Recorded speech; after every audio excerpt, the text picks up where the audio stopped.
Hi, everybody. It's Lynn Cox here, clinical hypnotherapist, and I work with women who have experienced domestic violence, left those relationships, and also childhood abuse. So, I want to talk a little bit about triggers this week because they're really important. They can be, there's something that we all experience. And actually, I want to start off by saying in our popular culture nowadays, the term trigger has, I feel like, been a little bit co-opted, and it's being considered just anything that causes some discomfort or some emotional discomfort that people don't want. So I'm talking about triggers from the perspective of I'm speaking directly actually to women who have experienced childhood abuse, have escaped a domestic violence relationship, and or people who work with them. So, discomfort. I'm going to start off by saying a rule of the mind is that we will run from discomfort. That is pretty much, that's a pretty common human response. It's the way the mind works. We want to keep ourselves from discomfort, and triggers can be uncomfortable. So, the other thing about triggers is they are highly, highly individualized. There's no set list of triggers because everybody's experience is very, very unique. And so, thus, any kinds of triggers will be unique to them. So we want to move away from discomfort. That's kind of a common theme when it comes to human beings. We want to move away from discomfort and go towards comfort, and that's okay. It's just an understanding of how we operate, and we all have very, very unique triggers. They could be sights, sounds, smells, feelings, emotions, situations. Like, the list is so vast. So they are totally, totally unique. But I'm going to go back to a poem by Rumi. I just want to start to kind of introduce this concept, as well as some food for thought for perhaps a way we might be able to work with our triggers in a little more of a positive way. So this poem, I have this in a frame sitting on my desk, and I have for years and years and years. And I'm going to read this. It's a famous poem by Rumi called The Guest House. So, and this does relate to triggers, okay? So the way this poem goes is: the guest house. This being human is a guest house. Every morning, a new arrival, a joy, a depression, a meanness, some momentary awareness comes as an unexpected visitor.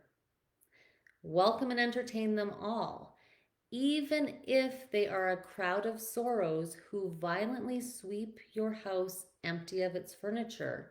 Still treat each guest honorably.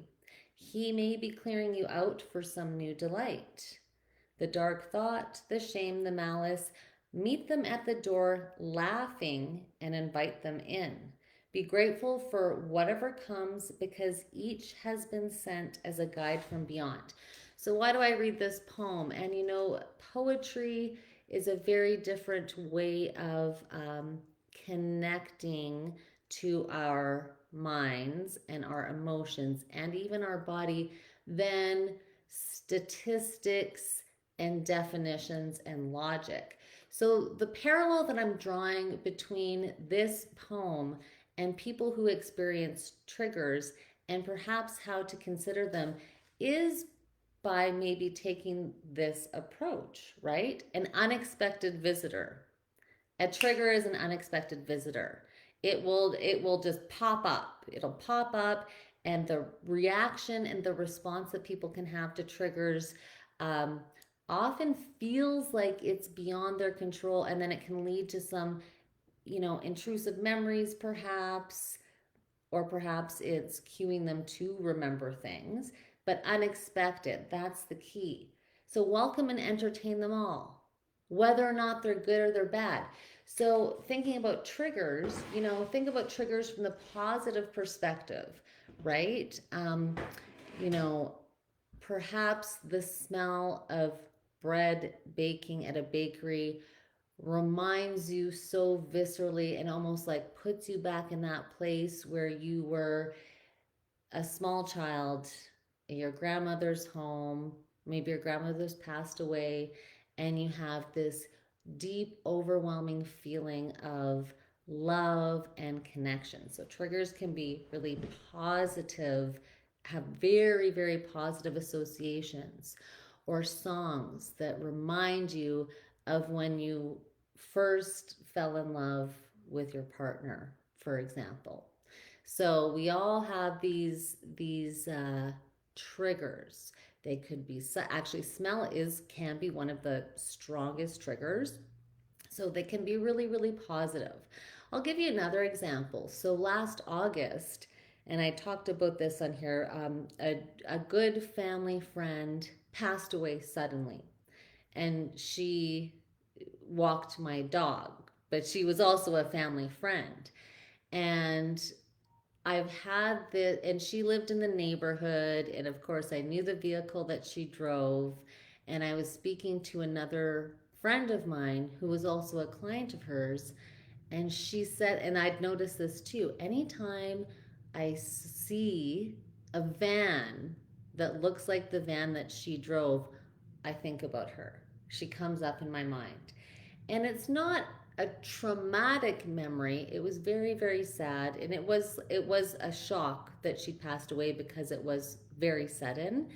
um Yet she comes up into my mind, and then what happens after that is memories and a feeling of, oh god, I really do miss her, and she was so wonderful, and I wonder how her mother's doing.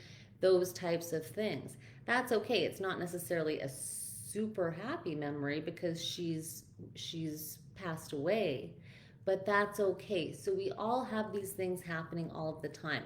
And something that maybe everybody could relate to here, depending on what age you are, is I'm going to hazard a guess that if you were alive when 9/11 happened, you could probably recall very, very clearly exactly where you were and what you were doing when you heard that news.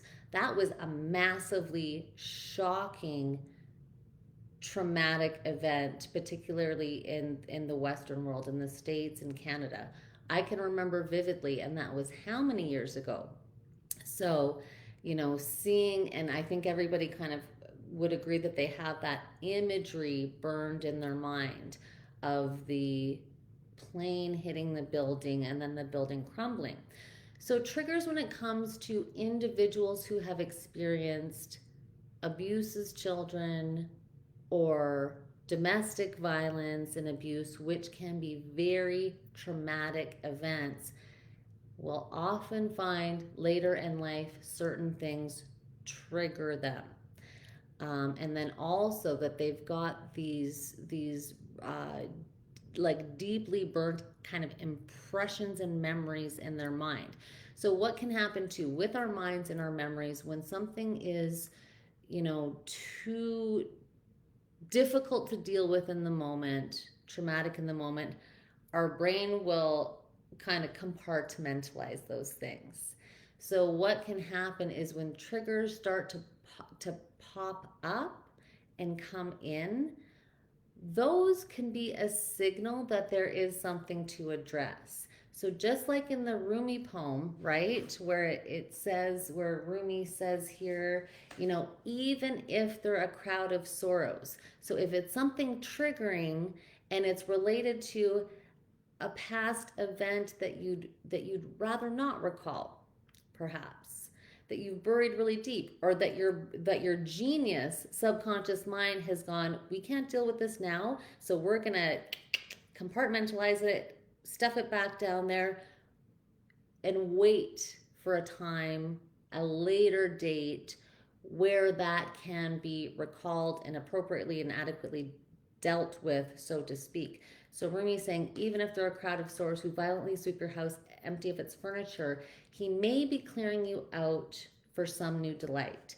So what if we could instead consider these triggers, regardless of what they are, and for as how intrusive as they may be, that it's purely the signal. It could be a signal that, you know what, your mind, your brain, your subconscious recognizing, hey, we feel like we're in a good enough place right now that we can maybe address this, that we may want to kind of readjust how those memories are stored so that you could function a little more clearly, because compartmentalizing takes energy.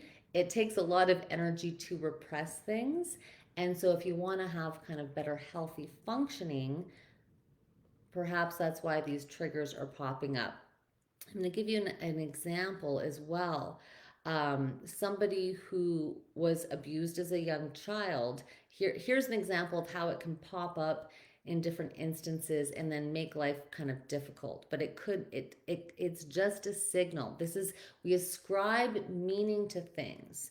So it's that idea of we want to run away from what's painful and just go towards pleasure. So in this example, the person was assaulted at a young age, and she was in a new job and she had to meet a new client. And that client who she was meant to work with, actually, you know how some of us have doppelgangers? We have someone will say, "Oh, I saw your twin." This person actually very, very closely, physically, in his face resembled the character, had the facial characteristics, and even I think she said some of the body type of the person who had abused her as a child. And when she described that instance of meeting this person for the first time, it was like she had a totally, like she had a traumatic response to it. Ears started ringing, felt like she was out of her body. The rest of the day was kind of a blur, so really disassociated, because she was thrust into that situation. So of course that does not sound ideal for life to go well for you, right? So it's looking at what's popping up. Are there certain things? So just start with, are there certain things that you feel extremely repulsed by? Smells, sounds, the type of a look of a person, a situation. Also notice on the other side, are there certain themes that you're really drawn to? Also notice, when do you start to kind of disassociate a little bit? One thing that can be quite common with people who have experienced abusive situations like this and trauma is to really mindlessly eat, to mindlessly eat comfort foods, and also to go to mind and body numbing substances, just to kind of dampen everything down. So those can be, so think about that, or take a look and note, like, when do I do that? Do I do that? What are some common themes? But what I'm going to suggest is, rather than be discussing these things at first, I put a little picture of a notebook and a pen and said, don't leave home without it. A really good first step and first place to start is just by taking note. So if you're out and about and something pops up and you have a visceral response to it, and you're busy in the situation and you can't really address it deeply, just take note. Take note and go back to it. But the thing I want to kind of end with, overarching, I want to go back to that Rumi poem and that kind of a perspective. These are signals. You've already gone through the worst of whatever the abusive situation was, or the traumatic situation. If it was when you were a child, you're very likely not a child anymore. I'm working with adults. So it's already happened. So there's no reason to be afraid of that. Um, and if you've left a violent relationship, the same comment applies. You've already been through the event in and of itself. And so triggers popping up would be the signal and the indication that there's something to look at. So it could be that you need to do some memory recovery. Yet also, you very likely need to do some kind of reworking of your perspective and your interpretation of that event, in order to be able to see, hear, smell, note the triggers. Get really, really curious about them. Don't be afraid. There's no reason to be afraid of them. They can pop up, but just remind yourself that you can deal with them. It is totally possible. And then to try to take more of that curious approach. And what if it is popping up because it's about to sweep your house clear so some new delight can arise. Is it possible for you to consider it in this way? And I'm going to say, in my experience and what I've seen with other people, I would I would suggest just opening your mind to that perspective. It it's kind of like the storm before the calm, or the fog of war that I was talking about in an earlier video. With women with confusion about will a violent partner ever change? It's that kind of an idea. So try to approach it with some curiosity, if at all possible. Know you've already been through the event in and of itself, and that this is all based on your perception, and that this is very likely your subconscious, your body, where we do store memories as well, asking for something to be looked at and to be integrated in a different way. And it's totally possible. I'm going to be talking much more about this week, and just wanted to kind of introduce the concept this way. Don't be afraid of the triggers. um, the event has already happened. It is our perspective, and it is your signaling, the signaling of your body, of your mind, your subconscious saying, hey, let's take a look at this now, because we're in a position to do so. So there's nothing to fear there. It can feel uncomfortable, but that's that's going through a process. There's definitely another side to it. And the other side is very likely much more enjoyable, rewarding, and probably going to be more in line with the type of life that you want to be living. So I'll be on later, and I hope everyone's having a great day. Bye for now.